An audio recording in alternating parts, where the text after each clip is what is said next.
familiar faces. Oh, yeah? You are... I was watching you in rehearsal, which, by the way, your voice just blows me away. I love your voice. Thank you. So beautifully clear and strong. And but you're just even more beautiful in person. Like, you're good looking, but you're like... Thank you. I love the way you look. Thank you. And what I love when I watch you, too, and I was watching you the other night on something on Letterman, I think, when you perform, you are so present. You don't ever seem, and I know you've done this for a while and you've done theater, but you just never seem nervous. You always seem like you're in the moment and you're singing and you're... That's what you think. Really? Really? I get nervous a lot. I just have learned how to kind of hide it. Yeah, but usually you can't hide it in eyes. You can see in someone's eyes, but you don't seem to get nervous, but you do get nervous. Yeah, here and there. Yeah. Yeah. All right, so... I was nervous the other night. Yeah, okay, let's... Were you nervous before you went on stage with the AMAs, or nervous after?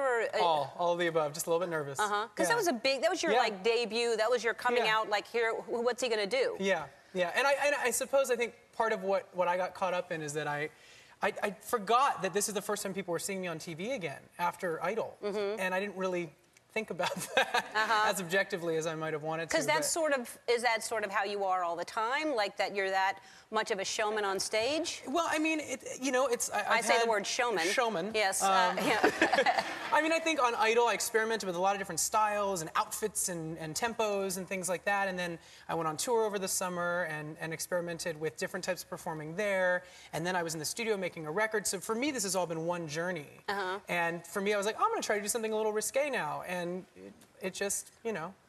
A lot of people didn't like it. It was maybe a little too far. Yeah. And you know, and do you feel that now? Do you feel it was too far? I think in hindsight, I look back on it and I go, okay, maybe that wasn't the best first impression to make again. Like the second impression.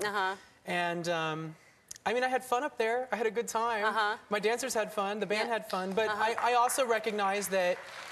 Thank you. Thank you. But you know what? I respect people, and I feel like people walked away from that feeling disrespected, and I would never intend to disrespect anybody. Right. So that was not my intention. Right. My whole thing is, I feel like if you're going to be offended by a show of sexuality on stage, then you should be offended by all shows of sexuality. It should be all forms, right?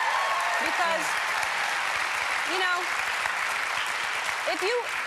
if you have kids at home and they're watching it, whatever, 10 o'clock at night, 11 o'clock at night, your kids shouldn't be seeing anybody acting in an extreme sexual manner. I don't think that's okay, you know, if you're going to be offended by it. But if not, then it should be okay for everybody. It shouldn't be excluded, you know, because everybody else does it. Yeah, I think it's not, people aren't used to seeing gay men portrayed that way on TV. I mean, the gay male image in the media tends to be very cliche and safe. And I think, you know, I got up there and had a little bit more energy, a little more, you know, I was attempting to interpret the lyrics of the song, quite simply. Right. Which, you know, I was putting on a character, I was putting on a persona, being this kind of, you know, rock star, kind of like, you know, dangerous kind of guy. After seeing one of my favorites, Lady Gaga, tear it apart on stage, she was incredible. Yeah. And I don't know, something came over me, I got caught up in the moment, and maybe went a little too far. And how did your parents feel about it? What did they think? I think my dad was like, well, maybe you should apologize, Adam. I don't know. Maybe you should do that. And I was like, well, Dad, I don't feel like I did anything wrong. It just maybe wasn't the right judgment call. Right. You know? For like you said. It's a taste thing, I think, more than an obscenity thing. Or, you know, I think it's just a taste level. Yeah, a lot of people were frightened by that. Now, and then you were canceled the next morning. You were supposed to be on Good Morning America a couple days later, And they canceled you. I think ABC was a little bit mad ABC was mad at you. And I don't blame them. You know, I got carried away. It was stuff that I did not do in the rehearsal, so they were probably a little bit taken aback. And, you know, they gave me a great opportunity to close the AMAs, and I would never want to smack that gift horse in the mouth. I think that they were taking a big leap of faith having me do that, and unfortunately it didn't work out as we all thought it would. Right. Well, it got the show a lot of attention. It did do that. I mean... Yeah, it's kind of ironic, yeah. Right. Which is why I love your new song. I really love it. It's such a great song anyway, but I love the lyrics, "What do you want from me?" Because, you know, when you're especially when you're new and people are trying to decide, do we like you, do we not like you, who are you?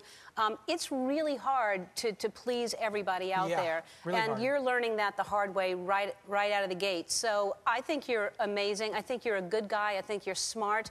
And I think you did something, like you said, that might have been a bad judgment call for some people. But I hope this doesn't hurt you, because I think you're amazing. Thank you. I think you're incredible. Thank you.